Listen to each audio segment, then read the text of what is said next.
נו, מתי הוא כבר יגיע? הוא מאחר זה. הנה אתה. מה אתה עושה פה? האם אתה שודד? האם אתה אריאל דהן? איך אתה יודע? כי שלחו אותי לרגל פה, אמרו לי שבאופן פתאומי מאוד נעלם הגביע שלך. איך אתה יודע? אתה מרגל ש...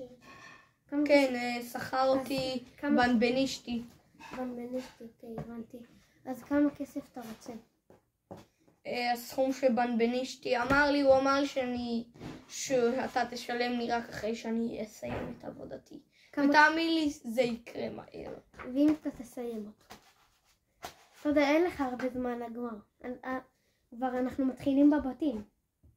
אוקיי, אז 5 מיליון דולרים, בבקשה. 5 מיליון דולרים אין לי מספיק, יש לי רק 5 מיליון שקל הוא אמר לי. בנבנישתי אמר הוא אמר לי שגם יש לך 10 מיליון. הוא אמר לי 10 מיליון שקל. אתה טועה.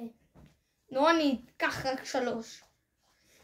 רק אם זה יקרה, כמו שאני רוצה. אני נוגע לי בספר.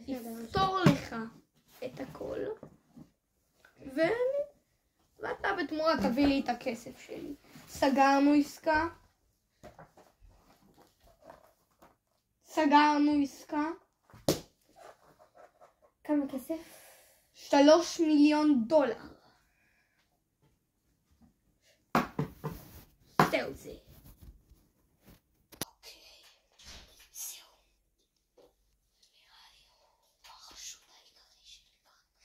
מה זה, הוא הגיע לחדר הזבל. אוקיי, בוא נשים לב לפרטים. התוכנית שלי תצא לפועל בדיוק בעוד. יש לו תוכנית. בוא נגיד את זה ככה. 2 שניות.